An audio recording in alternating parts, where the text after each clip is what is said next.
Deməli, bir gün bir kişi yolla gedir. Görür ki, bir həyət evinin qapısına elan vurulub.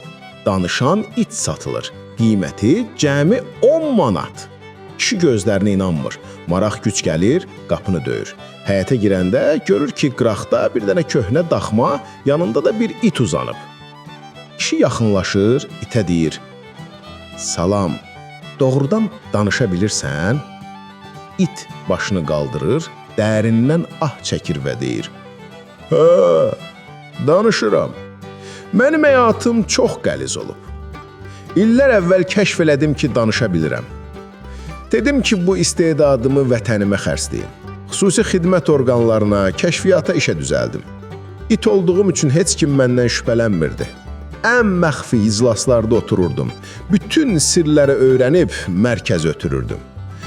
Ölkəni neçə dəfə xilas eləmişəm. Sonra təqaüdə çıxdım, evləndim. İndi də bax belə qocalmışam, oturmuşam burada." Kişi şoka düşür. "Vau, bu nə möcüzədir!" deyib qaçır itin sahibinin yanına. Kişi təəccüblə və qışqıraraq: "Ay qardaş, sən nə danışırsan? Bu it möcüzədir, canlı tarixdir. Sən buna niyə cəmi 10 manat qiymət qoymusan?"